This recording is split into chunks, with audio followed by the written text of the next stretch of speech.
Hey everyone, yes, it is episode 12 of the Blank Canvas podcast. You got myself, Nina West. And me, Jennifer Noir. And if you're new to this podcast is just two creatives getting together, discussing all things fun, loving, creative. You know, it's called the Blank Canvas for a reason. We just open it up to everything.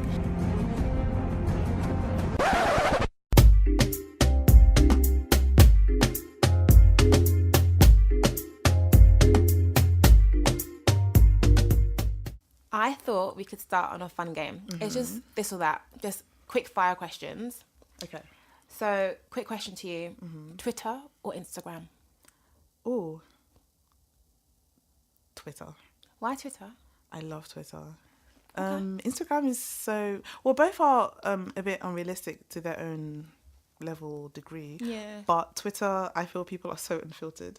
They could be unfiltered nasty as well, but it's so funny. That is true. Catch so much jokes on Twitter. Yeah, definitely Twitter. One thing I love about Twitter is like the live feed. Like if something like fun or interesting is happening or everyone's watching the same show, I just go on Twitter to see what people's reactions are. Exactly, get to react you together. You don't really get that on Instagram. So yeah, I agree. Instagram's good too, but if I had to choose, it'd be Twitter.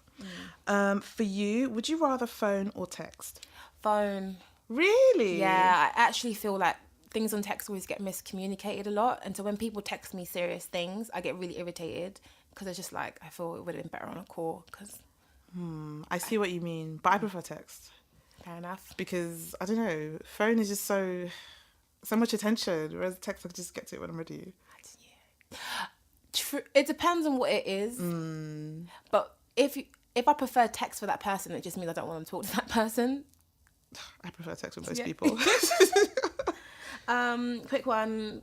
I think I already know your answer though. Do you prefer a big party or a small gathering? Small gathering. Oh yeah.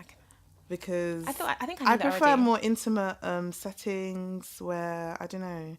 It's nice. Obviously, it's nice to meet people you don't know, but I feel like sometimes when it's really big, it can be a bit overwhelming. Yeah. And then it depends on the kind of party as well, I guess. What about you? Small gathering actually. Yeah. It's big. You just get lost in the crowd. Yeah, exactly. So. Yeah. For you, would you like laundry? Would you rather do the laundry or the dishes? I actually find dishes quite therapeutic. Yes, I agree with you. I feel like it's just cleaning the dirt of things. You know, I find that quite therapeutic. Laundry I always find long, but I'll do it. But it's so long. Yeah. Oh my gosh. But it's actually quicker than dishes sometimes. Is it? Well, it depends how big your household is. When you've got like 6 people in your house, them dishes take time. It's weird because all you have to do is load the washing machine, but for some reason I find it so just annoying. Yeah, same. The whole process. I find it so annoying. And then it's on, and you got to wait for it to be done, and then you got to take it out to dry. It's just long. Exactly. Just long. My last one, do you prefer being the passenger or the driver? What, in a car? Yeah. I don't really drive, so passenger. Fair enough. I have a driving license, but I just don't really enjoy driving right now. I hear that. What about you? It depends, because sometimes when you're not the driver and you want to go, you can't go nowhere because you're not the driver. So I like being the decider in my life of what I'm doing more than anything. But I don't like driving. But I like being able to be the person being like, when I'm ready to bounce, I'm bouncing. Because if you're the passenger, you got to chill. And remember, you're really the passenger. Interesting. As well. It's weird. You know, I'm actually rarely like, when I'm going out socially, yeah, I tend to just get an Uber. So I don't Fair really... enough, yeah. So you are the decider when you I decide, when I'm ready yeah. to go out. I'm not really waiting for anyone. But yeah, I see what you mean. So the next section of our podcast is the exhibit.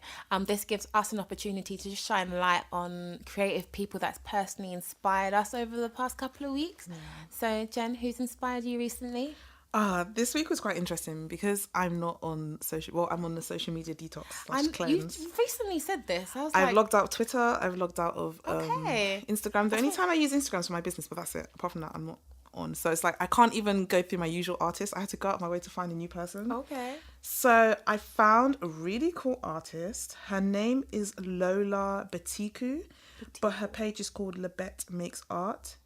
Really cool artist. She does a lot of African art, but she uses multiple colours. Kind of like, I think you did an exhibit with someone that does something similar. Her name's Owusu. Yeah. Very similar to that, where it's kind of different colours, but the way, the choice of tones, the way she brings it together, And the striking corners, it really is so strong. The energy is so strong. You can just feel what she's trying to say. It's a really cool artist. What's yours?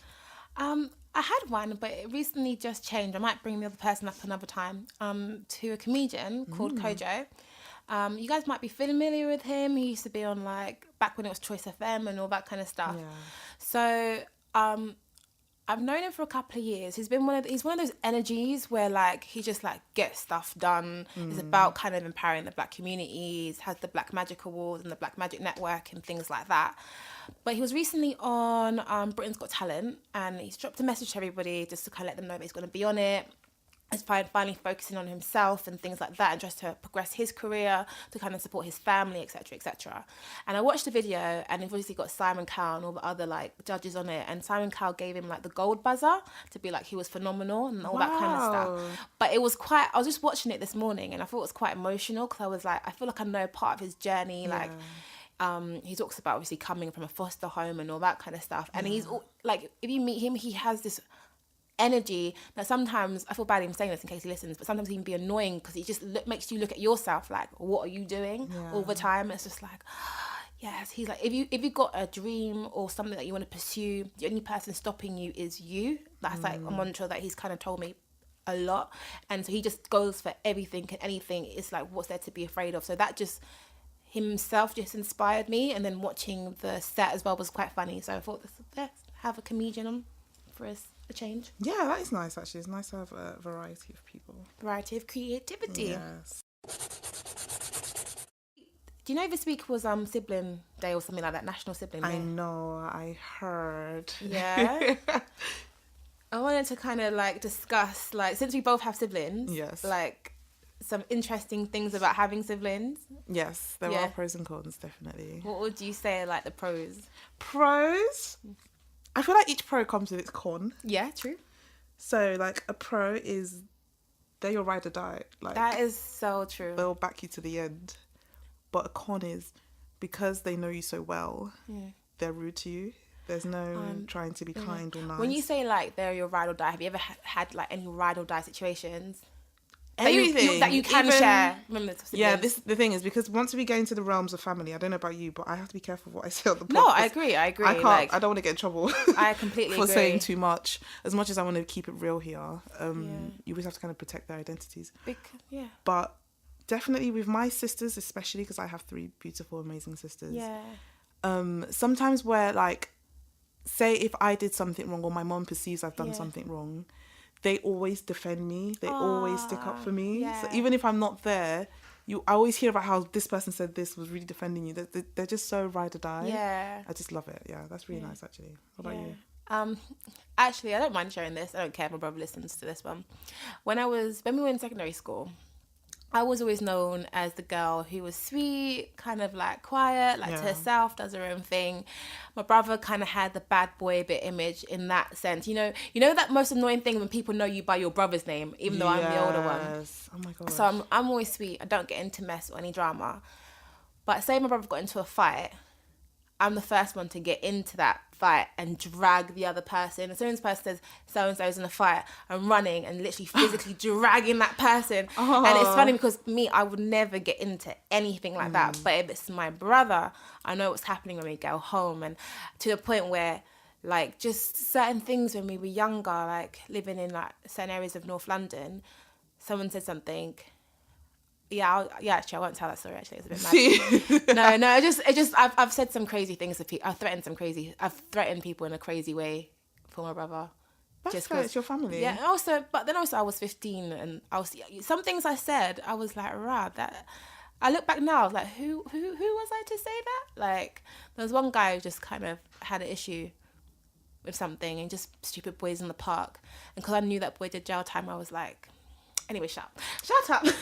It's a bit sticky one, this one. Yeah. But do you know what? Like, with family, it's weird. With my sisters, I hate to see them go through pain. Yeah, same. It feels worse than me going through the pain, seeing them. I'll never forget the time when I saw my sister having a fight, and it was just, my heart dropped. It was nearly broken on that spot. I just couldn't take the sight of seeing my sister, anybody just touching her. Yeah. So that's where that ride or die, that kind of energy comes from, where you defend them beyond how you defend yourself. Because I don't even know if you could describe them as an extension of yourself, but I completely agree. Going on to Ride or Die, I kind of sometimes see them as like a built-in best friend. Yeah. So one of the compliments people do share with us about this podcast is that we're quite open. And I'm like, that's quite nice. But you don't know what I'm like with my sister. Like, there's certain things when my sister is just a soundboard, because I can say this to her and there's no judgment. And she might be like, you really said this? I was like, yeah, don't tell nobody. Like, you know, when it's just like, there is no kind of being PC about anything. Exactly. That I'm saying, we're just raw and honest. And it's with full confidence. Yeah. Every time I tell somebody else something, there's always a part of me in my head that's like, oh, they might tell someone else or blah, blah, blah. When it's my sisters, I mean, they'll probably tell each other, but that's as far as it's going to go. It's not going to go outside of the family. Exactly. It really stays in the family. So I really like that. What about you? The built-in best friend for me is a big one. I think one of the other kind of interesting things is, I mean, I've never been an only child, so I don't know what it would be like, but I feel like I've always had someone I can hang out with, as weird as it is. Mm-hmm. I think I'm a person that needs to learn to be in isolation a bit more. I think I rely too much on just general people being around me, and I think it's because I just grew up with siblings always around me anyways, and I think that's quite a nice feeling to have, where we're all human, we all have days where we're just like, I just feel a bit low. And yes, I have amazing friends, but my siblings are like my everything. So if I'm going through something, I know I have them. Yes. So for me, that's like a big pro. Yeah.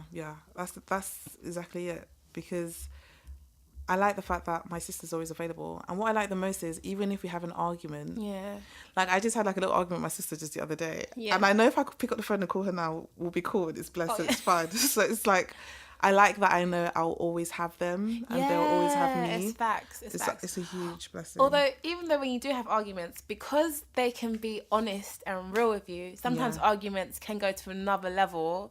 I don't know if you ever had that. Like, I've had some arguments with my siblings where I was so angry for like a week or two. Like, it was that bad. I think it was the worst argument I've ever had. But obviously the blessing is you always come back together. But it's because we have that familiarity with each other. We bring out another side of each other that not other people can see. I agree with you. That can be a bit too like, True. We went there. That's the thing. But I find that a bit difficult, because I think it's great that we have... The issue is the no boundaries for me with siblings, because obviously we are best friends, really and truly. Even though I don't like to put that title on things. I don't know, I'm best friends with... We're really close friends. I haven't been as open with them as I have with anyone else. They know everything about me. They tell me things about myself that I don't even know. But sometimes I feel like there's no boundaries. So, for example, if there is an argument or if someone's doing something, they know exactly how to piss you off and they know what to say to get you annoyed. And quite often, if they're angry with you, they're going to really like make use of that knowledge. So that could be a bit annoying sometimes. I know. Like, I think... What was I going to say? I think I love my siblings so much, but I think sometimes maybe separation brings us closer. Like, being in each other's faces, because we've known each other from birth practically. That, I feel like you want to say something. I don't. But then we have like more light surface things. Like, I like the fact that both myself and my sisters, we're at an age where we all we don't have a similar style. My style's very different to my sister's, but we can take little things from each other's style, which is really nice. But then the cons is stealing of clothes and stuff like that. Stealing of clothes, it's a real problem, you know. And stealing of makeup. Every day trying to find my things. Why is it in my sister's room? Seriously, why? Anyways, I don't know.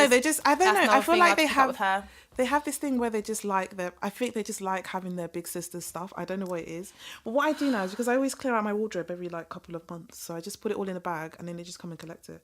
It's just easier instead of like the whole stealing thing. No, I just come back and I'm like, oh, so you're wearing that today? Oh, so that's where my mascara is. Nice. I don't miss that at all. I don't miss it. What else? I like that I can be real with my siblings about my relationships. Though, because we have different... It's a bit funny in my family, because there's like 2 to 3 years age gap between each of us. So I guess the sister that's closest to my age, I feel a bit more comfortable talking to her about sex and relationships. Like, it's very unfiltered with her. But the one that's the youngest is weird, because she's like in her 20s, but still, I don't really feel comfortable talking to her about sex. Okay, I'll be real with you. I don't have that privilege. What? How do you mean? About being that real with my siblings. Well, no, your situation is a bit different because your brother, obviously, you're not going to talk about sex with him. Hell no. And then your younger sister's the same age as my younger sister. Oh, yeah. So it's a big age gap. But I have 2 people in between who are women, so I'm more open to talk about sex with them. Yeah. But the youngest one, for some reason, even though she's a full-grown adult, I mean, I just don't want to know if she's having sex. I don't want to talk to her about my life. I just don't want to know. I think I would want to know, but I feel... yeah, I just, because maybe it's a more protective barrier. Yeah. Like, it's weird. Like, I'll be telling my sister about, like, just some of my horrible relationships and all that kind of stuff. But I'll never... I feel it's only been of recently that there was gaps in the stories I was saying. Yeah. Because it, like, pertained to, like, sexual issues or things like that. I was like, yeah, I just can't... I don't know why. Maybe it was a protective older sister That's the thing, because... that I was, like, stuck in that area. I don't know. That's the thing. I feel like... especially the youngest one, because I basically I wouldn't say I raised her, but I was quite involved in raising her. Yeah. So I feel quite parental over her, which really is really wrong because she's my sister. She's not my child, but I feel that way about her, and I can't control it. I do talk about sex a little bit, but I don't go into full details the way I would with, say, the one that's like your age, 2-3 years younger than me, because she tells me everything. I tell her everything. There's no filtering. There's no nothing. But the youngest one, I can't. And plus, also, I have friends that I talk about sex with anyway, so I don't really have to put it all on my sisters. But they know about my relationships. If there's problems in the relationships, they're very aware of it, and they always give me advice. And the thing is, your friends are really cool, but they always protect your happiness. They don't want to make you unhappy, and if they do, they really have to skirt around how they're going to say what they want to say. But with your family... Well, my siblings, in my experience, they don't sugarcoat anything. They give it to me raw. Even sometimes it causes an argument. I'll get so angry. But I'll walk away and think about what they said. And it's like, cool. They actually have a point. My sister, I have been talking about relationships more as she gets older. Yeah. Always because I want there to be an openness for if she's going for anything, that she feels comfortable to talk to me as well. So I kind of want that door to be open on both ways. Yeah. My brother, because you're talking about girl relationships. You're talking about, like, with my brother, no, we don't talk about relationships. That ain't happening. I guess because my brother, though he's just 1 year younger than me, we literally grew up like twins, and he was kind of like the man of the house as well. So I just feel like, even to the point where when, like, one day I do get proposed to, I actually expect them to ask my brother as well. You said this before. Yeah, I expect them to ask my brother as well. So it's just a weird, when I'm even dating someone, I don't even tell my brother. Unless they're serious, I just don't tell him. Yeah, but maybe because he's a boy. Yeah, so I don't know. I can't imagine what it's like with a boy. Yeah, it's different with the boy. I won't lie. But I'm sure you discuss other things with him apart from relationships. I have discussed, like, maybe like business and life and things like that. Like, we sometimes have very different views on other things, on a couple of things. But I think it's a lot more limited of what we discuss versus if he was a girl. I think that's a good thing though, because. Not that it's limited, but at least you get to discuss other things. Because actually, my sisters are now at this age where, the topic is boys. Yeah. A lot of boys and social media. And I'm actually, like, past that topic now. It's not that I don't care about boys, but I don't want to talk about boys all the time. Yeah, but then at the same time, I can't really judge them because at that age, that's all I was talking about as well. So it's like, it's a bit of a hard one because it's like, I want to talk about other things now. But it's like, boys is such a headline with the topics. So it's kind of good that you have your brother where you can speak about other things with him. Yeah, true. We ain't talking relationships, so I mean, there's definitely other things we'll talk about, but that's not one of them. I hear you. And I think another good thing about having siblings is there's always someone to help you. Yeah. If you need help with something.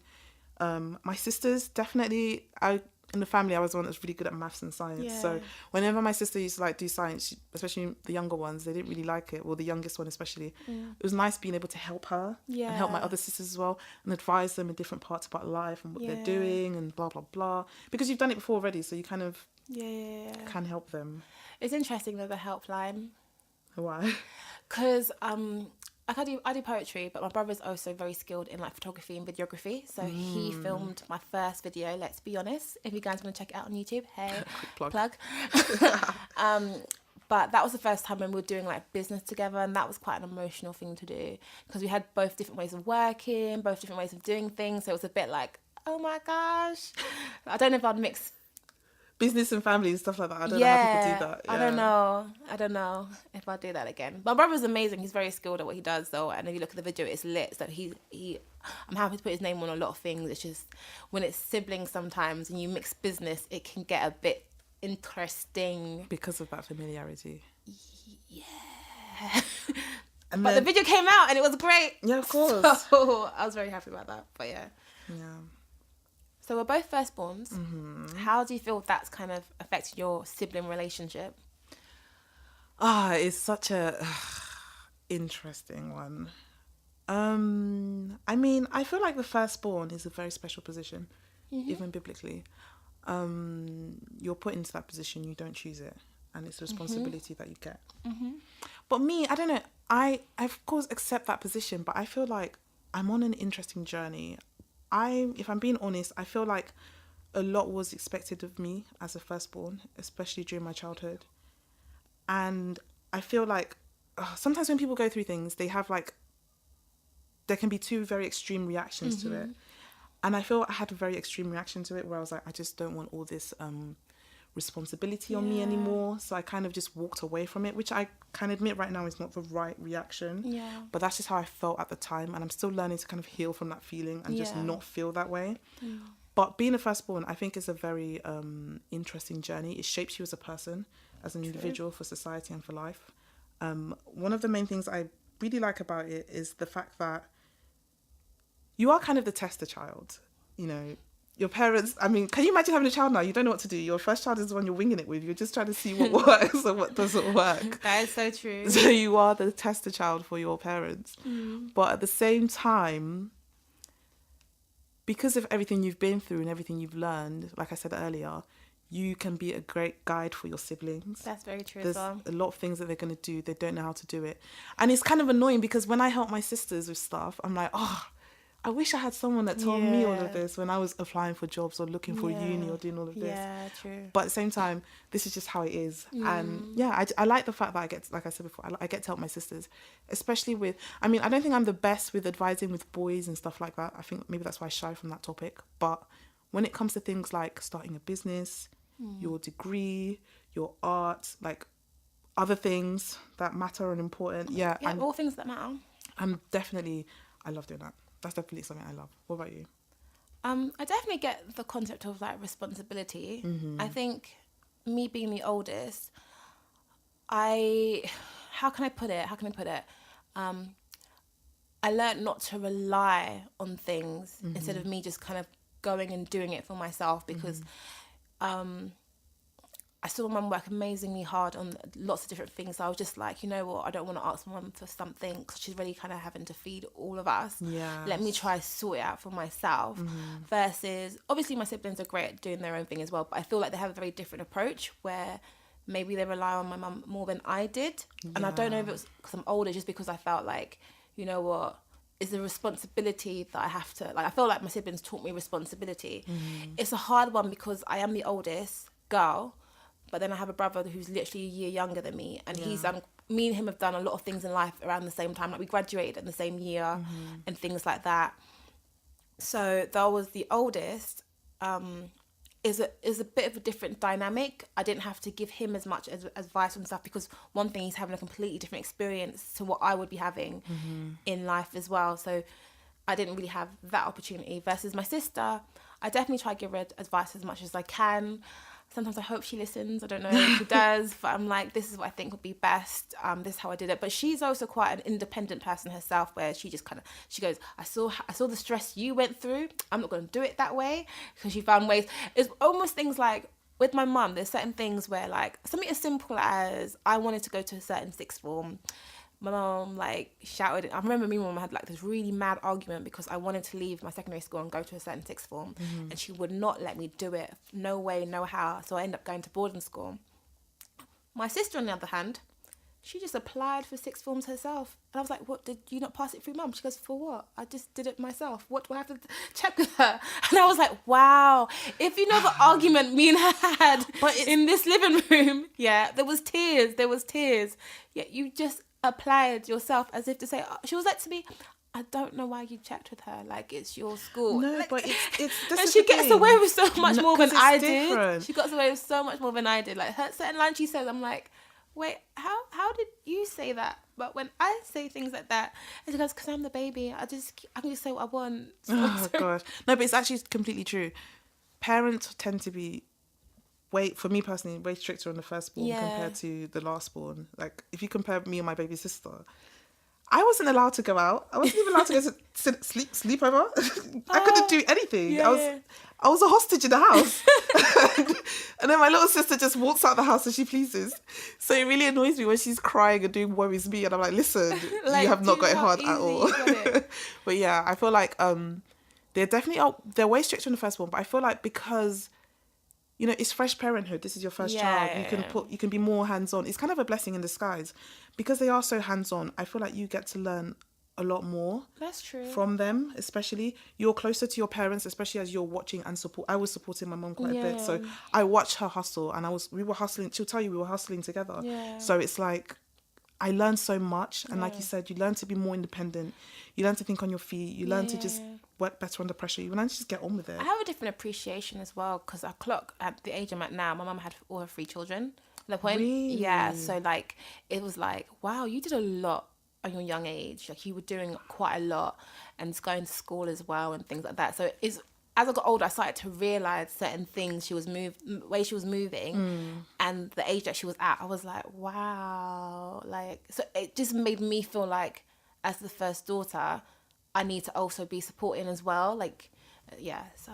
And it made me a lot more forgiving. Mum was amazing. Mum, there was nothing bad that she did. But even something as simple as not let me go into my own sixth form, she did her best. What her best was, she understood it to be at the time as well. And I think it was because she had the stigma behind, if you don't stay in certain school, you won't get this.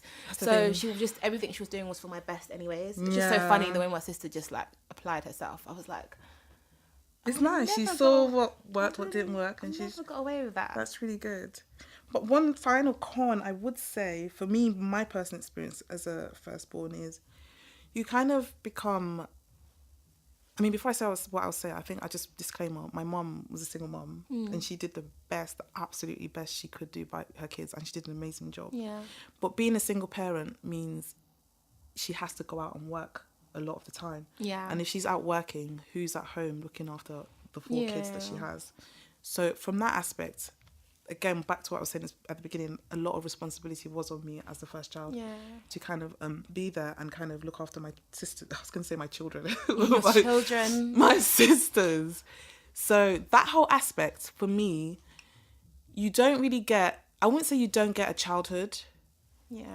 I don't know which podcast I was listening to and they were talking about this, and they were like, somebody said that she's never not had responsibility. And I really connected with that.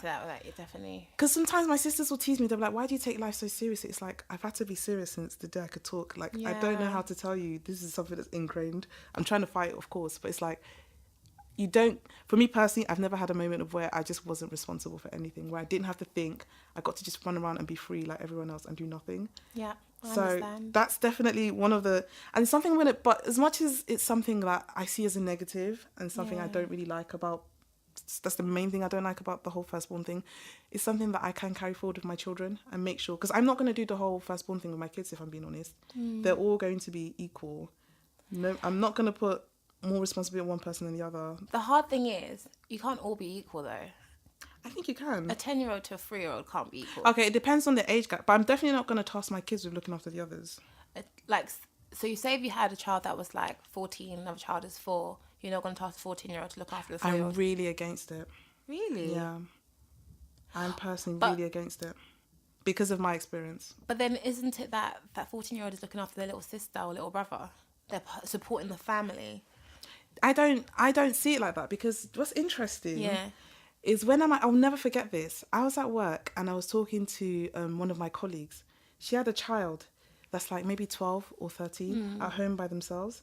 And she was checking up on her child, like, how are you doing, da-da-da. Like, I don't think the child was even like allowed to cook or something. And I was just thinking back to myself, I was like, how old was I when I was cooking? I did all this stuff for myself. And it's like, but this is actually how it should be. That I definitely 100%. You better be cooking at 12. No, you see, that's the thing. that's your preference. If you want to do that, that's fine, Fair of enough, course. fair But enough. me Preference. personally, I don't want to do that. Obviously, there's a risk of going to the extreme. You know, when you don't want to do something, there's a risk of becoming a bit too extreme of it. So definitely, hopefully, my husband's a balance. For me, when I talk about equality, in terms of like every child will have responsibility. That's how Of I see it. course. So like even from a young age, like I even love it. Like when I see little children who are 2 years old and their mum tells them, "Oh, go collect that, go collect this," so they're learning that they're also responsible for another being. So For another being. No, not another being. How can I put it? Like, one of the nice things I've seen a theory about it. I don't know if it's true. You know that whole concept of say like you have a child who's like 2 or 3 years old, and then you get pregnant again. That child might be jealous of the newborn baby. Yeah, that happens. Ways to combat that is to make them feel that that's their baby as well. So things like, oh, can you support your little sister by, oh, can you go and put this nappy away, or can you go and get me this toy? Small things that they can do, but they're now seeing themselves as also like, this is my little But that's sibling. not what I was doing. I wasn't doing small. I was at home looking after them. But So it's different. I'm talking about even from the small age of 2 or 3 years old. Yeah. You get them straight away being involved in that. I'll still make sure that you as a 3-year-old or 14-year-old or 10-year-old still have your experience and able to do things as a child of your age. But to have like no responsibility for your family, for me, I'm a bit scared that might kind of birth selfishness in that. I hear what you're saying, but because of my experience, that's the thing. Because maybe you have your experience that makes you not want somebody to be selfish or feel the need to do all of that.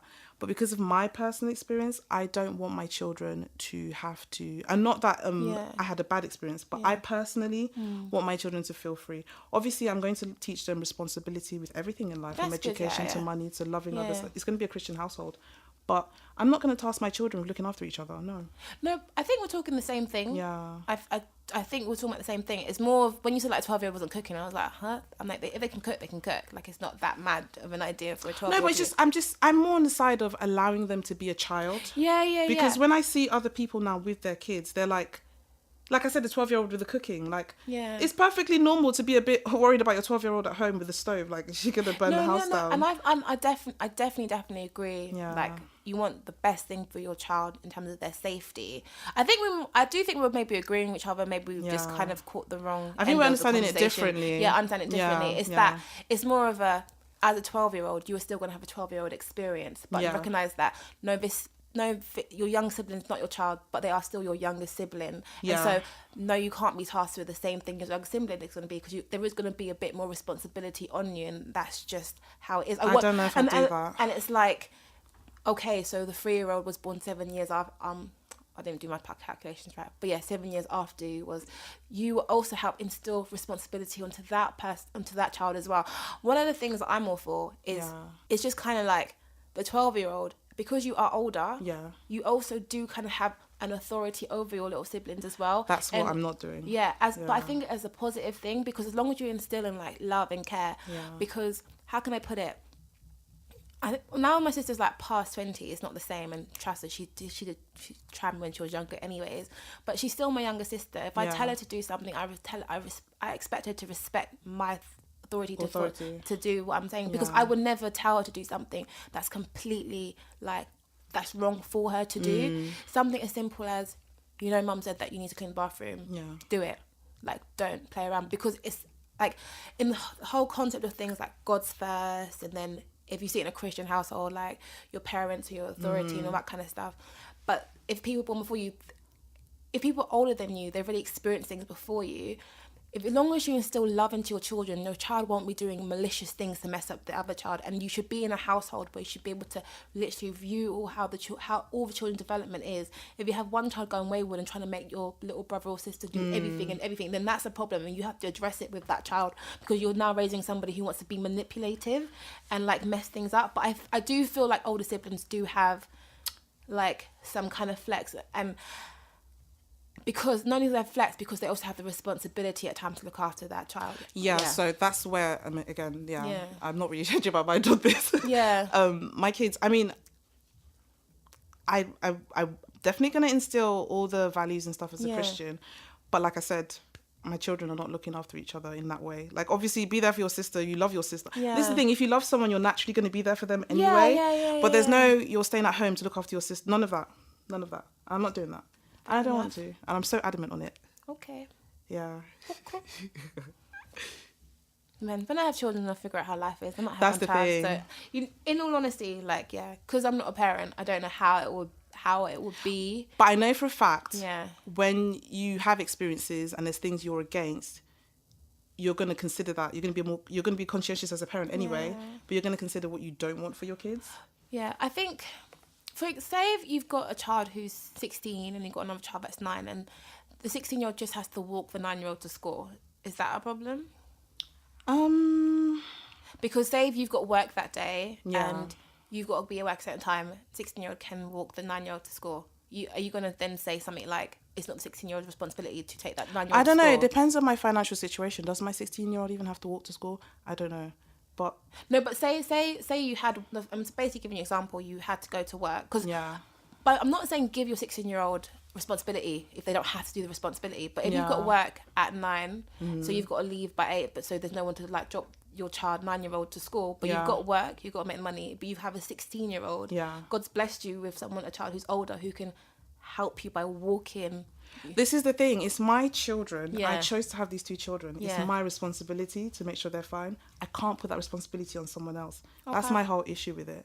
So if I have a 16-year-old and a 9-year-old, obviously if the 16-year-old is available to take the 9-year-old, fine, but it's not their job to do it every day. I don't think that's fair. I chose to have the children. Do you get where I'm coming from?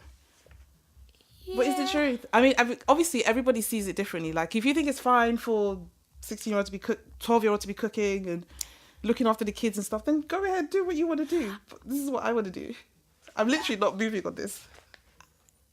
You know what? I don't have children. Yet. So I don't have children yet. You're right, I don't have children yet. We don't have children yet. It would be interesting to see. I would like to hear parents' perspectives as well. So anyone who is a parent, I would like to get their view on it, because I think a child is a child, but it's also a child has to be taught responsibility, and these are the things they start to do to learn to help discipline them in certain areas. So I don't think it's a problem. And I think sometimes as an older child as well, as a person who has siblings can actually help teach you responsibility in that as well. So I'm not like against it. I mean, I will still make sure that 16-year-old has experiences that I deem as 16-year-old experiences.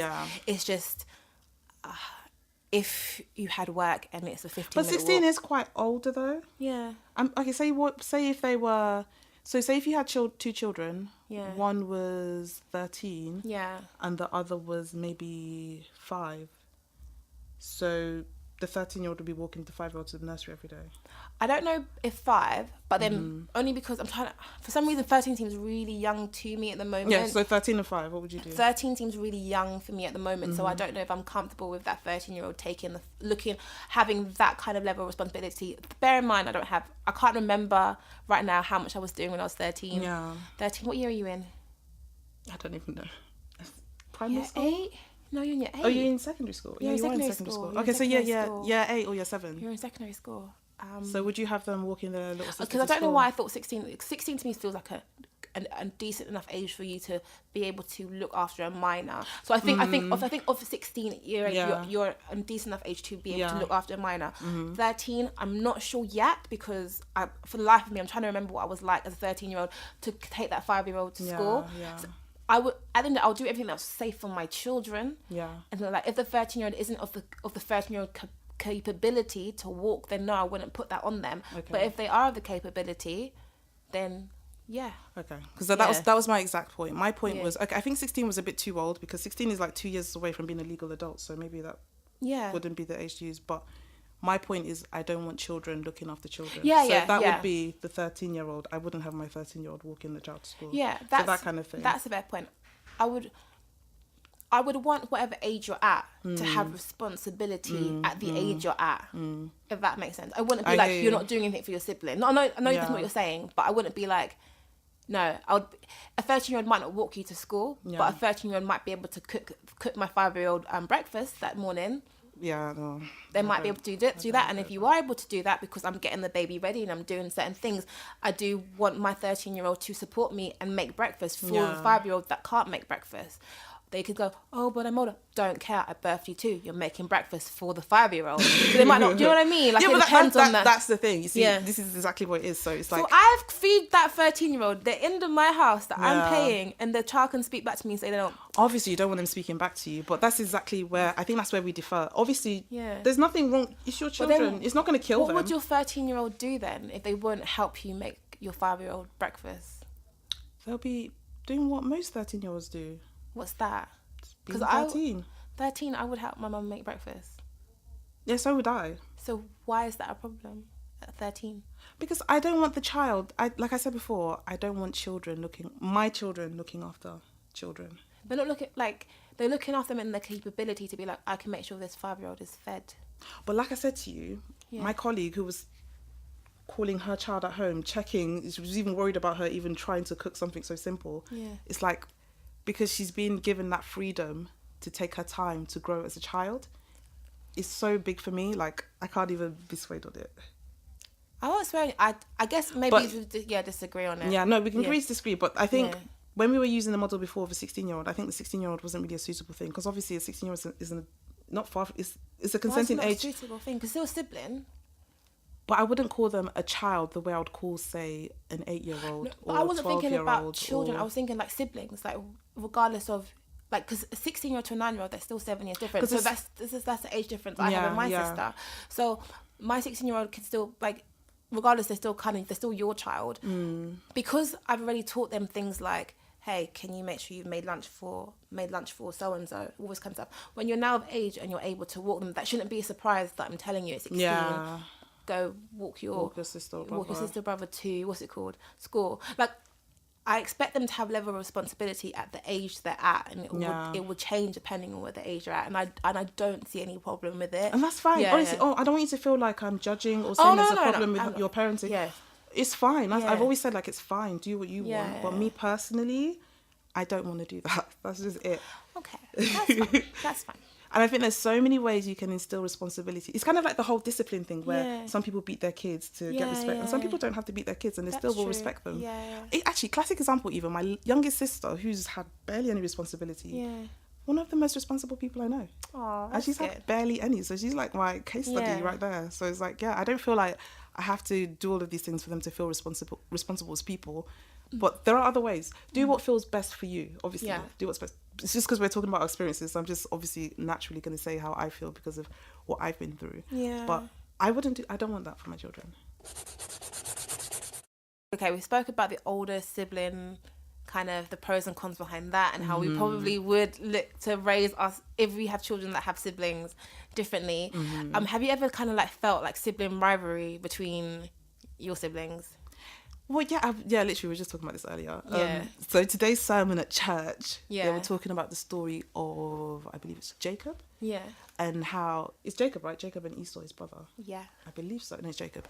And basically how they said how he was contentious. And I looked up this word, and it basically means you're always contending with people. You're super, like, competitive. Everything's a competition. And they used him as an example, and they spoke about how, because if anyone's familiar with the story, his mother favoured Jacob, but he had a twin brother called Esau, and the dad favoured Esau. And they ended up tricking, Esau's the firstborn, so they ended up tricking the dad so that the dad could bless Jacob over Esau. I think that's the story. Yeah. So he's always been kind of contentious, and they were talking about how contentious is sometimes it can actually be planted by the parents. And then sometimes, not always. Interesting. And then it just got me thinking about sibling rivalry and how sometimes you end up kind of competing for things, or like, I don't know, especially if you're like around the same age. Like in my family, we're all girls. How is that like? I think it's fine now, but I think the biggest point where we had a bit of weirdness, not rivalry, but like comparativeness, was definitely with school and grades and stuff like that. That could be a bit like, your sister's doing this, why don't you do this kind of thing? You're like, so that sometimes can make you feel like you have to compete. But I feel like as we got older, everyone's just going into their own lanes naturally, so don't really compete. That's fine. No, whenever my mum compared me, sometimes compared with my cousins, that's one thing I never did to my children ever. My mum to bits, but that's something that used to irritate me so much. Like, I don't compare you to uncle and auntie, where you're comparing me to their children. True, yeah. But that's many, many years ago. You know, when you do put, like, you actually used to compare me to my cousins as if to say, anyway. I feel like they think that they're trying to make you... No, it wasn't good. It's not good at all, but I feel like they're trying to make you... But Uncle so-and-so does this, so... I know. But it's... I've heard of things of, like, sibling rivalry. I personally, because, again, I think I said it a couple of times, I had a brother, things were different. Although, I think if there is sibling rivalry, I'm losing. I know. Not only because there's certain... I think there's now more like milestones you do in life. Like me and my brother, we did different courses at university. We did different sports and stuff. So like he was really good at football. I'm not competing in that. I'm not trying to be good at football. So we were in very two different fields of life. Yeah. And when I talk about what I meant by if I'm losing now, like obviously my brother got married a couple of years ago. So mum's like, your brother's got married. What's happening with you? And I'm like, oh no, that's another conversation. That's another conversation. Nice. Another conversation. But it's kind of like, okay, there's certain steps that you expect, but at the same time, a boy and a girl, they go through two different life stories. So the sibling rivalry isn't as strong. And then the difference with my sister is that I've got the blessing of like her being much younger than me. So I feel it's not rivalry, it's me being one of them annoying pushy mums versus pushy older sisters. If you remember the episode of My Wife and Kids when like Jay, where like her daughter, I forgot, Claire's like trying on a dress, and then Jay like swings her head over her neck, and then it's just like oh yes, your body looks great on this, because I was just like tall and slimmer. Sometimes just like I'm that pushy momager sister type person. So it's not a competitiveness, because her doing good makes me feel like I've done it. So I'm pushing her to do certain things, if that makes sense. That makes sense. Yeah, versus my brother, I think it's just because he's a boy, so it's harder things to compare to. Yeah. It's much harder things to compare to. Like, I mean, one of the things you could probably compare to, like, where you're at work, what's your salary rise and all that kind of stuff. But again, we were two complete different fields. My brother started his own business pretty young as well, and I was just really proud of him. Yeah. So I do my own thing as well. I know it exists. It just is a different setup when it's a guy, I think. I think if I had a sister, then I think it definitely... But that's the thing, because everyone, I don't know, the great thing that I think with me and my sisters is we identify and acknowledge that we're so different, and everybody has their own lane. Yeah. So it's like, I don't feel like because I'm older than my sister that I'm going to do this or this by the time, like the timelines are so different. Like you can't, the timelines is, I believe the timeline is there before you even think about it. So there's no point even trying to compare. But obviously things like marriage, I understand how an African parent might be. Probably if my little sister got married, when my little sister gets married, if it's before me, my mom might be a bit like, when are you going to get married? But me personally, I don't feel that, because I feel like we're all on our different journeys. Yeah, no, I've had friends who have like sisters tell me that their parents kind of compare both of their boyfriends, both of their husbands and things like that. Like, oh, this person does this one, why don't you do this one? Or he's doing this and he's doing that. So I'm just like, it's funny because I haven't had that before. This rivalry thing, the more and more I listen to stories about it, it all starts with the parents. Yes. Do you plant that seed of contentiousness amongst your kids? And look at the story of Jacob and Lisa. Exactly. So, I mean, God forbid I'll ever go through that. So I'm quite... I mean, my slate ain't squeaky clean. I'm positively sure there's certain things like I'm positively sure there's some things. I'm trying to think of something right now. That what? That maybe there's a bit of spirit of competitiveness between us. I mean, definitely as kids, there must be something, like, I'm sure. Yeah, definitely. I wonder if my younger siblings sister ever feels it more, because it's just like maybe, so-and-so's done this by this age, or so-and-so's done that by that age. So maybe, because I'm kind of the oldest, I'm setting my own path, so ahead of the game. Yeah. Like being 7 years plus older, like so ahead of the game where there isn't someone to compete with at the very moment in time. Yeah, yeah. I hear that. And obviously, it's definitely affecting more when you're young. The older you get, like, everyone starts doing their own life type thing, so... That's the thing. Literally, like, we're all on our different paths. There's no point comparing. But, yeah, I think that's definitely something to consider as a parent, to make sure you're not really comparing your kids, because there's nothing good that comes out of that. No, nothing good. Okay, so you know what this week is, right? We know, girl. We've been known. So I'm so excited for Game of Thrones to come out. And I'm like such a like saddo, so like I watch like lots of things on YouTube about the history of Game of Thrones. I was watching one yesterday. That's not sad. It is a bit sad. No, it's not. What are you most excited about for when it comes back on? I just want to see what happens with this great battle, like how it all pans out, who goes. I feel like they're gonna shock us. For me, I just want to know how they're going to tell Jon Snow that he's a Targaryen. Like, I feel like it feels like a soap opera.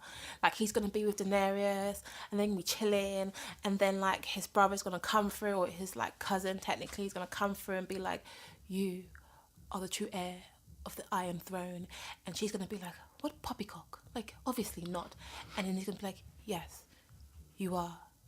Your father is not Ned Stark. It's going to be like all deep and slow, like a soap opera, like dun dun dun. I don't know if John's going to believe him because... Why is he not going to believe him? He's the three-eyed raven. Yeah, he's walking around saying he's a three-eyed raven, but... And then his friend as well. Which friend? The big guy. Hodor. Not Hodor, but his big guy who kind of took one Whose of the friend? wildling... Whose friend? Bran's friend? John's friend. Oh, John's friend, okay. Who's now a maester. Oh, Samwell Tarly, yeah. Mm-hmm. He also knows that so-and-so got married, like that. Oh, yeah, because he went to the yeah. Citadel. Okay, yeah, fair enough. Yeah. So, there's It's not in history. proof points. Okay. But once he finds this out, what's he going to do with this information? That's the thing, because I don't feel like he really wants the Iron Throne, but he's the true heir of the Iron Throne. I'm more like, what's Daenerys going to do with this information? Because she'd been wanting the Iron Throne for a hot second. And that's why the dragons are all cool with, like, it's like, what's she going to do with that? Maybe they will just fall in love and marry each other. Yeah, they look like they were really into each other. But then I think there's some prophecy somewhere that says that the true heir... I might be paraphrasing. What, he's going to kill his... I saw that as well. Yeah, that would be interesting. I'm just really interested in what's happening with that, like, soap opera stuff. Obviously, the great It's far battle, from a soap opera, darling. like the big, Far. like the big battle, like that would be... Oh, by the way, if you do not watch Game of Thrones, sorry, get on board. Hello. God, so it's not how you talk to our listeners. If you don't watch it, Now TV is free for like 7 days. No, so, but and it's got all the episodes. Make sure you watch it. When people tell me they don't watch it, I'm confused. I mean, it's like Walking Dead. I don't watch Walking Dead. I don't watch it ever. A lot of people watch it though. People are so irritating. Like, if you don't watch it, I feel like you're just being difficult. You're trying to be like they don't want to be with the crowd. They don't want to be the crowd. Just get with the crowd. Get with the program. The blank canvas supports the Game of Thrones. So it's not even like just the program. It's actually a quality storyline. Yeah. It's so... To think a human being came up with this story is crazy because it's so intense, so in depth. There's so many twists and turns. Oh, so Talking good. about twists and turns, do you have any theories that you think... So there are quite a few that I heard. So one theory that I heard is that Bran is the Night King. I believe that. They're saying that when he went to... Because, you know, he's the three-eyed raven, so he keeps going back in time. They're saying when he went to the point where the children of the forest put that knife thing through that guy, that he did that thing where he goes into the person and he did it to the guy and then he became the Night King, apparently. Interesting. Apparent theory. People say that he went into, and you know when he keeps saying burn them all, he got into the Mad King's head, and that's why he kept on wanting to burn them all with his own thing. Yes. But he was trying to talk about burning the, like... I believe that because there's the a lot whole of... thing was twisted. Yeah, there's a lot of reference about the Mad King hearing voices, and I feel like maybe Bran may have gone back in time and said something that would have affected it. This whole going back in time thing, I don't see the point of it because it's just... It messes up. It's like, changing the future. timelines now, so I don't... It'll be interesting to see how it changes the future. No, but I don't think it changes the future because I think the future's already happened. Because the Hodor thing, he'd already gone back in the past, and now Hodor was like, Hodor. But remember... Hodor, yeah, I know. That was quite Hodor. sad. I watched it again, you know, I watched season 1 to 7 again. It was just sad to see that whole episode. But the whole thing about him... Oh, I've lost what I was going to say now. What were you talking about? Bran going back in time and the Night King. There was a bit where he went back to go and see Ned Stark when he was going up the stairs to his sister, and he said something and Ned looked back. So there is some sort of thing where he can actually kind of manifest in that form in that time. I feel like they hinted at it, so it'll be interesting to see if it becomes a bit stronger in the future episodes to come. So that'll be interesting to see. That would be interesting to see. Any theories? That's twisted. One of the things that I think is so true that anyone says, Tyrion Lannister is not a Lannister, he's a Targaryen. Targaryen? I believe he's a Targaryen. How? Because you know how what's Tyrion Lannister's dad's called again? He was Tywin. Tywin was the hand to the Mad King, and they've got like their own twisted backstory and all that kind of stuff. They were friends and they moved up and all that kind of stuff. But Tywin's wife, the Mad King, fancied her quite a lot and all this kind of stuff.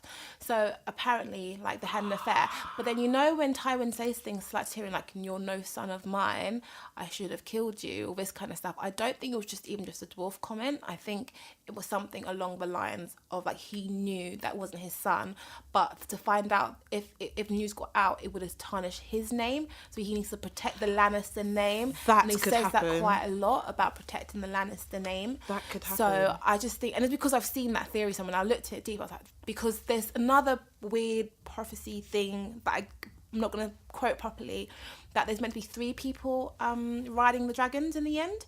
So you already noticed Daenerys, you know you've got Jon Snow, there's a third person, but obviously one of the dragons is now like a White Walker dragon, so I don't know if it could just be the Mad King. So that could be, I don't know, because, you know. Wait, but where did this prophecy come from? It's on YouTube somewhere. No, I mean, if there's a prophecy somewhere in the story. It's like from like the red, from the red Keep? From the red witchy people, red priests right. and stuff. It's like in the backstories, like in the books and stuff like that. Okay, yeah. So that's the why thing, it goes into the books. Yeah, so it goes in quite deep.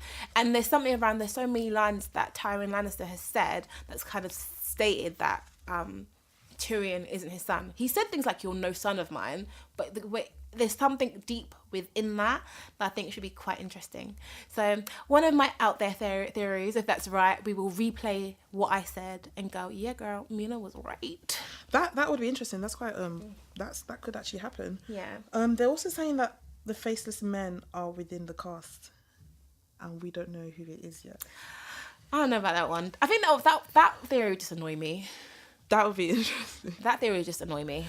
But the good thing is, in order for the faceless men to be someone else, they have to have killed that person. So, or that person has to be dead. They have to be dead. No, they don't have to kill them. They have to be dead. So that makes it a bit, limited who they can be.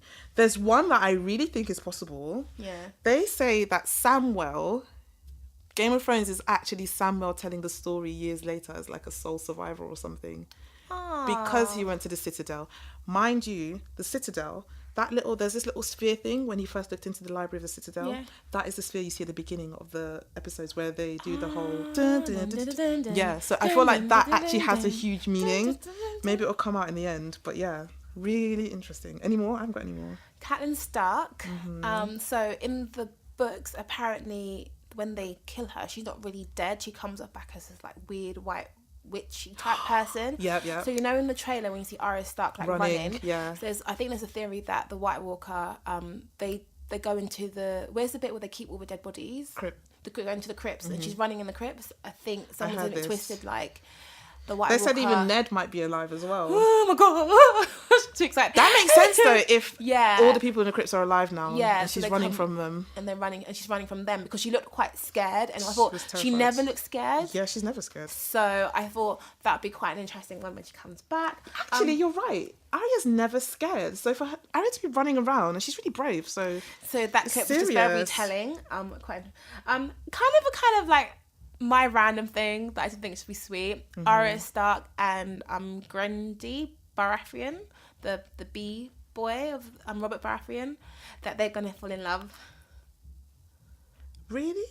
Well, who's Grundy? Oh, I see. Okay, yeah. The only reason why I think that because Robert Baratheon literally loved Lyanna Stark so much, and everyone says that Lyanna Stark was like Arya Stark. So maybe and their love story, or non-love story, because she kind of wanted to be the Targaryen guy, started the whole rebellion, and while the Mad King was killed, Robert Baratheon was now on the throne with the Lannisters.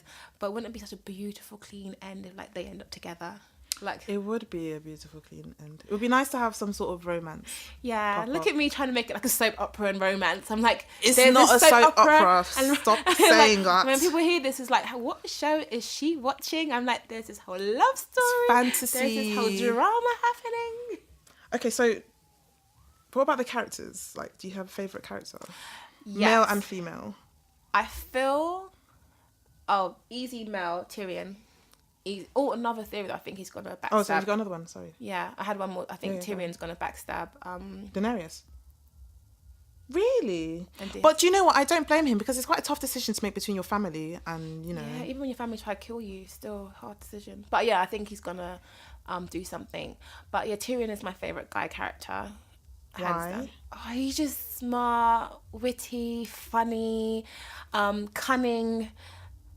His character is just, I think, like, he brings a lot to that character. Yeah. He's an amazing actor alone. I was listening to one of his interviews and he was saying that he first didn't want to do the role because obviously him being, I don't actually know what the right term for what he is.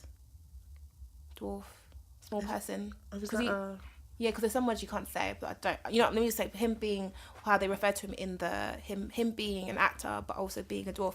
He was scared to go into fantasy because a lot of time his type of actors get put into roles that are like of unicorns and things like that, and made fun of them. And he wanted to whatever role he goes into to be quite a serious role. Yeah. So when he read the script, he was like, actually, this is something that could work. And I just feel like he's brought so much to that role. You see past the height. You see past how probably people saw him when he was old, when he was growing up, and he's opened the doors, I feel, as well for that area. So I really think he's an amazing actor alone. He is, and he stands on his merit strong, and I love. Yeah, I think he's amazing. And Daenerys is just my favorite character in general because I see myself in her. And you said this before, actually. I really do. Sometimes you just feel entitled, but I understand because you were born. I am Stormborn, mother of dragons. Defender of slaves or protector of slaves or something like that. Breaker of chains. Breaker of chains. Who's your favourite? So my favourite female is Cersei. Okay.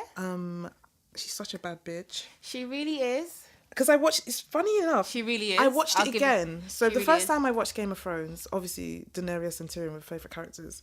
But I watched it again and it's like, I don't even care about who's good or bad. I care about who's evoking emotion out of me and who is really just, you know, when they do things, when you really can, I feel like what makes a good actor is when you can connect with the character. Yeah. One of my favourite things with Cersei was when she first met Daenerys and she was just irritated. That was this hilarious. Little girl is being late. That was what's hilarious. She doing? She's like, where is she? And then also when she blew up that church place, I was classic. like, Cersei, man, really? No.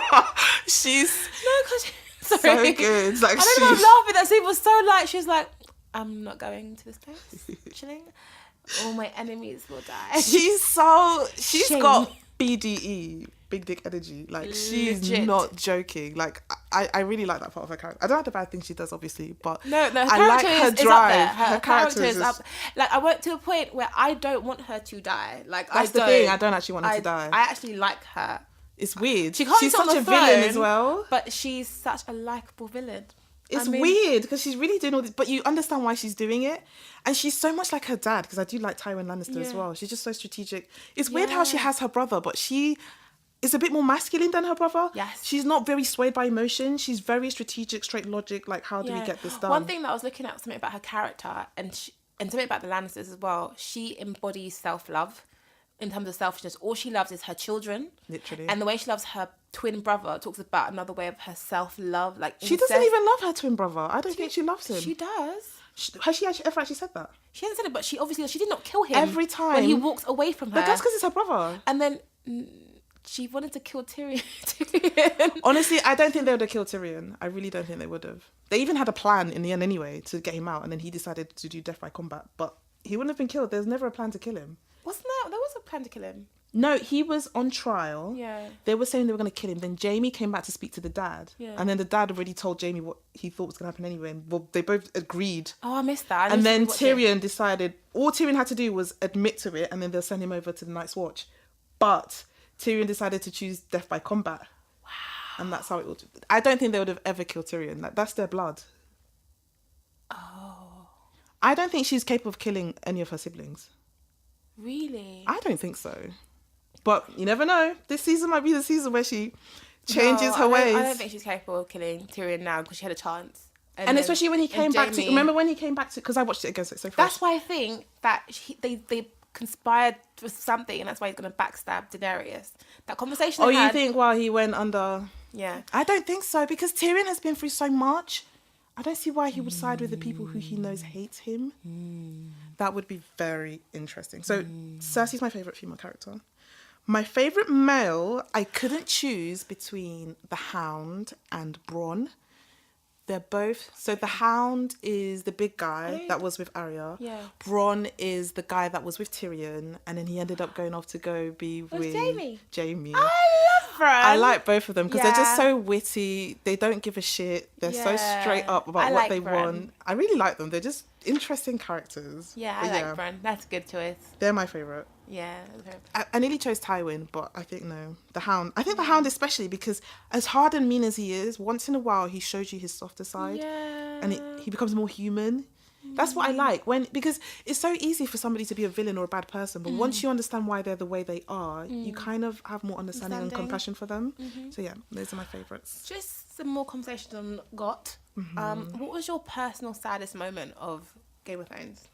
Saddest? Yeah, there's quite a few. For me, it was when Arya was blind and on the sidewalk and that woman kept on attacking her. That was so sad to watch. But she used that as her strength.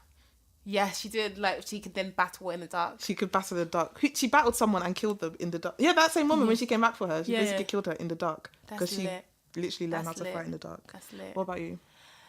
I was just rewatching a scene and I was like, that was actually really sad. Oh, I know what you're going to say. When they killed the Stark boy, when that really disgusting guy shot him in the arrow. I forgot what the youngest Stark boy was called. Oh, yes! What's the youngest Stark boy called again? Oh, I've forgotten. Oh, so there's... I've forgotten his name. I want to look it up. During the Battle of the Bastards? Yeah, Battle of the Bastards. Youngest Stark.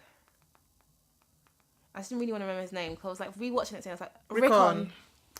Okay, so him running. I literally was rewatching that yesterday. He was running and there's Jon Snow on his horse, like, come on. And you get that disgusting, I forgot what that guy's name is, just kind of throwing random arrows. And I was like, Rickon, just run sideways. I mean, at this point, when I was watching I'm trying to think of the emotion I had when I first watched it, because after you know what happened. When I first watched it, I was like, okay, they've killed Ned Stark, they've killed Robb Stark, but his other brother is still alright. Maybe Rickon has a chance. Maybe he's a chance, and he's so close to getting to his brother Jon Snow, and then the arrow goes right through him. I know. And because one of the most exciting things for me in the show was when the Stark siblings got back together. Yes. Like the moment they first see each other, for me it was really emotional. So I was just like, Game of Thrones, really play with my feelings, because you could just kill him, but you could also just not kill him. I know. And they killed him, and I was like, oh man. But that's a realistic thing to happen in such a scene with such a person. Yeah. The villain, that is. That bit was so sad. I was just thinking he shouldn't have run. He should have been like, no, I'm not running. Just die there. Yeah, because it was all a smart move. He killed him so he can enrage that camp so that they can start the war and come towards them, so then they can do their little routine to win. So it's like, people do things for reasons, especially these villains. They're so calculated. And that's what what's her name was saying. Who? Red hair. Sansa. Sansa was saying, she's like, don't do what he wants you to do. Yeah, he warned him. And then he was just like, why would I do that? He's like, just don't do what he wants you to do. I have to say, the whole Stark family, I've always said this, especially watching back again, they're led by their heart and they're led by emotions, and it's a bit of a weak point. Yeah. And I think that they're very lucky that Sansa got to stay somewhere else and learn how other people do it. Very true. So she can bring a lot of knowledge and wisdom back to her family. Because her character development alone is, I think for me, one of the biggest transformations actually. Do you think? Because she started from young, kind of being like, I just want to marry a prince and become a queen, and like all that kind of stuff, being very superficial. To where she ends up in the end. I think her character development's been very transformational. Yeah, I think all of the Stark kids actually have been through a lot, and it's really transformed who they are, how they see things, that's everything. why it was really emotional when they all came out together. It was like, that's probably why I should have known Rickon Stark would have died, because we didn't see him as much, and I was like, I don't know who he is actually right now. Whereas Arya Stark, I knew who she was. But Bran is not Bran, is he? Oh, Bran's the three-eyed raven. So he's that man that was sitting in the tree. He's not Bran. No, he's now got the mantra of the three-eyed raven. But he's not acting like... I don't think that's Bran that's in that body. don't know, man. I'm not gonna lie, I don't even know. I don't know what's going on, because when I watched it again, I was like, this isn't, but it's not Bran. Like, he's not completely there's different. no it's not him. It's so unemotionless and things. And I'm wondering if that might twist to become a negative or villainous thing. I don't know. Because if he is the Night King, yeah. That is interesting. One thing that I think it just probably be right to address is Nipsey Hussle's passing recently. I think he passed away on the 2nd of April. I think it was 1st or 2nd of April, very early on in April. And I'm going to be real with you. I don't really follow his music that much. I know my sister does because, like, she's quite big. Her favourite rapper is a rapper called YG. And they're I best love friends. YG. My sister loves him, like, so much. So I remember in the morning, my sister came in my room and she was quite, like, visibly quite upset. I was like, oh, what happened? Nipsey Hussle was passed away. And I was like, I was literally just about to watch his GQ interview with Lauren London. Because, you know, like, that Lauren London thing was kind of passing around. And I was like, I was about, because it was everywhere. So I was like, let me just watch this couple's interview. So him passing, you could visibly see the amount of people that were quite upset and hurt by it. But one thing that I found quite interesting was all stuff he was doing for his community. I started reading into everything he's done for his community. So things like that I'd written down was, one of the things was addressing gun violence with the police, kind of staging kind of platforms for them to address that. So I was like, okay, that's one kind of great thing he was doing for his community. Another thing was that he was working with new estate development as well, which was really interesting. Kind of, let me make sure I kind of say this properly. Bringing like affordable house I need to say this all over again. Bringing black-owned businesses and jobs to the South LA neighborhoods, which is really, really great as well, with Marathon Clothing and Smart Store. So I thought that was really great as well. He invested in a STEM program for black and brown children. So I thought that was literally sick. And I just started thinking about listing all the stuff he was doing within his direct community. It was visibly like clear to see why LA was mourning him, and made me think, like, what am I doing to also support my own community? So I wanted to know, like, how did Nipsey's maybe like passing affect you or whatever? Yeah, definitely similar to you. I didn't really listen to his music, or I didn't really know about him, if I'm being honest. But it was a lot seeing how people were so impacted by it, and it kind of forced me to listen to his interviews and just like get a feel of who this person was. And it's quite clear that this is someone that was, you know, very informed, loved knowledge and information, and loved sharing it, loved impacting people. So he definitely, you know, he has a legacy. He left an amazing legacy, and he kind of, in addition to all of the good deeds he did, it also challenges us to think about the legacy we want to leave as well behind after we go. So it's like, you know, really, honestly, he's a legend, clearly. So so rest in peace. I can't imagine how his family feels as well. Hard there. I mean, I swear death always shakes me up, if they're a big celebrity or someone like local that you know as well. But for me, just kind of reading his life story and kind of seeing all the stuff, like people that he impacted, I'm definitely not saying I'm going to ever leave the same impact, but regardless, how do I make people feel when I leave? Because like tomorrow isn't promised. So yeah, it just made me think about that. So yeah, just wanted to say a little comment on Nipsey. That as well. Some other things that happened that's worth noting as well. Beyonce's got a documentary coming out. I'm excited but not excited. I know, same. Wait, actually, I don't know what you mean, but I'm not excited. No, I'm excited because I love Beyonce. Hive.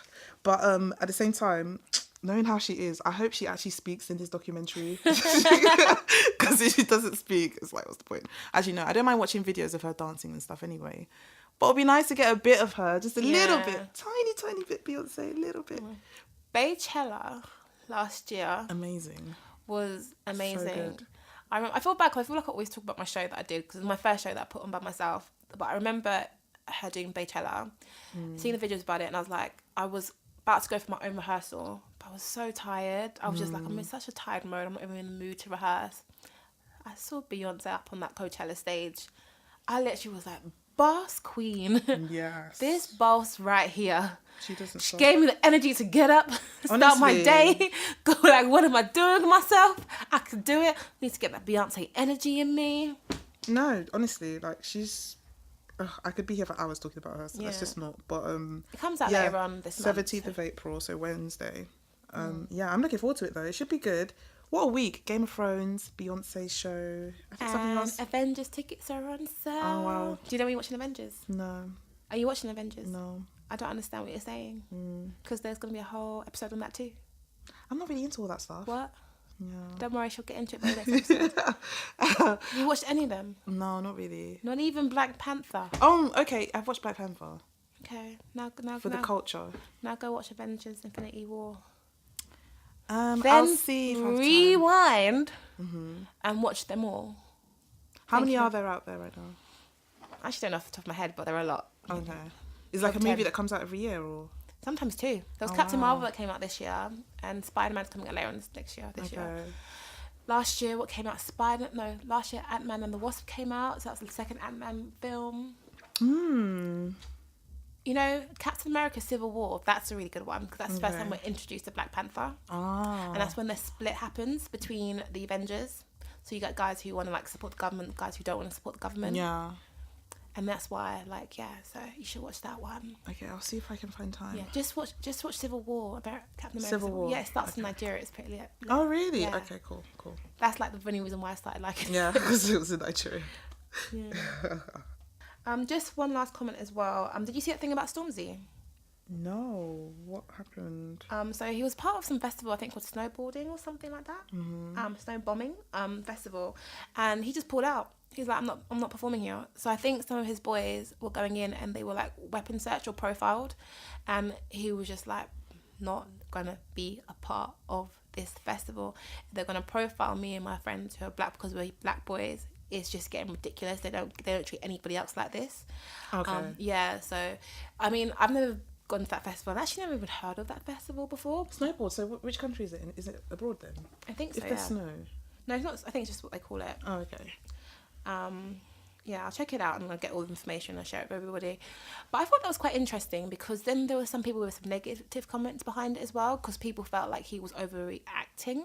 Because he put a couple of things on his Insta story, like about it, just kind of saying that he apologizes for people who've paid like their hard money to see him perform, and he's like now not doing it. It's just that he cannot support, and his real fans will understand why he can't support so and so thing. It's hard because I wasn't there when he was getting profiled, but then I guess one thing I actually really respect about Stormzy is that he sticks by his word. Yeah. Like so if he was searched, does this mean like on the day of the festival? Like the day before, something like that. Yeah. Like he literally pulled out and was meant to be performing the next day. Oh, okay. No, it's a hard one. Yeah. Because as an artist, you have to stick up for what you believe in. You have to stick up for your stuff. But I'm thinking of. If it's abroad, is it abroad? If it's abroad, I'm thinking of people who would have like maybe booked annual leave and got on a plane to get there. Yeah. It would have been a bit of an inconvenience. But I understand where he's coming from. I mean, you don't want to ever be singled out. And yeah, I don't think... No, I agree with him. You have to stick up for what you believe in. And especially if you feel like you're being profiled. Austria, okay. Yeah, it's in Austria.